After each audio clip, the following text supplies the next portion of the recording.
Hey guys, I know it's been a while, but this is something I've been wanting to do for a while. Um, what I've got going on here is actually a work in progress that I've been working on. Well, I started ages ago, but I forgot about it because I didn't name it something that was really recognizable.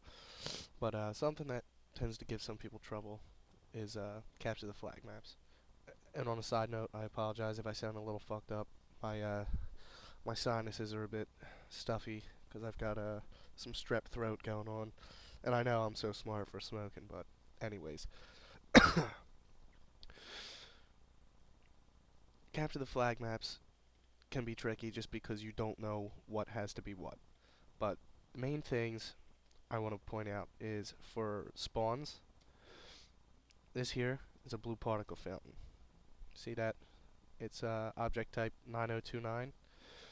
Um, as long as you type in the right thing ID when you place it in there, it should appear. So it doesn't. I'm not sure if it really matters what mode you're in. You'd have to test it out on a local server. I personally have not. So I still use ZDoom, Doom and Hexen format. It's my favorite. But your flags are simply the key cards. So for the blue base, which is obviously where I'm at, you have the blue key card, and then for the red base, you'd have red, and of course red particle fountains for the spawns. Now let me just show you a little bit of the inside of what I'm doing in here. This is the main room. Just yeah, this is where the flag is.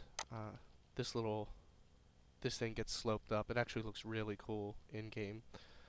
Um, these are just some weapons. I like to stick with normal shotguns for CTF because everyone running around with SSGs is no fun. Although I will be placing them in the map. Um, over here, are some other rooms, some expansion rooms that I've been working on. I want to get the blue base done so I can work on the outside in between areas between the two bases. But this is all I have so far because I'm a lazy bastard. This right here, this is actually a crusher. Because these two walls actually are going to be doors, and when enemies are entering the base, they're going to want to switch between. And if you hit this crusher real quick, boom, kills them, dead instantly. So it's kind of like a luck, but also reaction time based thing. But yeah, I figured I'd show you the inside for a bit. Now, when it comes to the map design, for a capture the flag map, you're going to want things to be, excuse me, relatively open. I mean, you can make close quarters capture the flag maps, but a lot of times you're going to have, 8 or so players on a team. So you're going to make sure that there's enough room, uh, in each area for, a good number of players to maneuver. So, as you can see, I have the ceiling pretty high in here.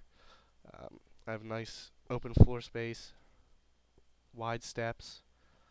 Everything's pretty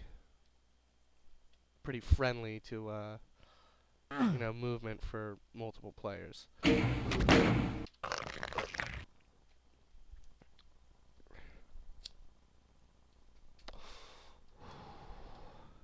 Now, in a lot of cases, capture the flag maps are symmetrical.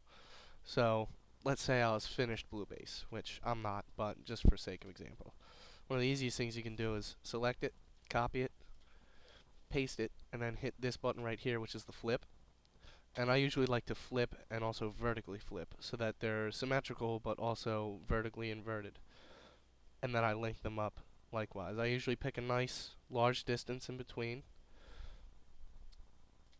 place it down, and then I usually line it up manually on the right line. Actually, this one is already lined up.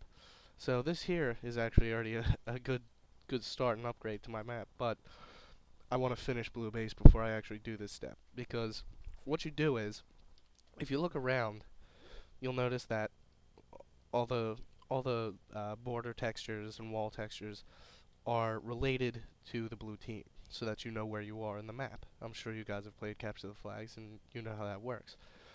So, if your map is going to be symmetrical and the bases are going to be identical, you can make minor tweaks to each one. But if in essence they're going to be the same exact shape, don't bother making them separately. Make the first one to the absolute base you want it to be at. And then take that, flip it over to the red team, change all the border colors and everything to red, and then you have your red base. And then you link them up and do all the in-between space in here, and just make everything flow.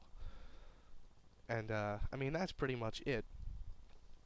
Um, as I said, the spawns are red and blue particle fountains. The flags are a red key card and a blue key card. Just make sure you don't have any spawns on top of each other by accident. You don't want teammates telefragging each other by accident. And make sure you have enough spawns that there's variety to where the players' routes are going to go.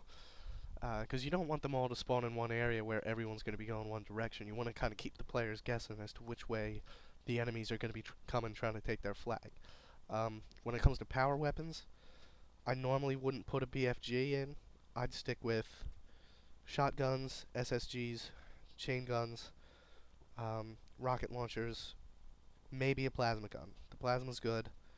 BFG, not so much. They can be spammed and overused and break the map, so I try to avoid that. As I said, plasma rifles safe, especially in a larger map, but in a smaller one I'd try to avoid that as well. Rockets are a favorite pastime of CTFs, so make sure you put at least a few of them in there. Just don't make them readily available. I usually like to make my players work for a specific power weapon, because that way,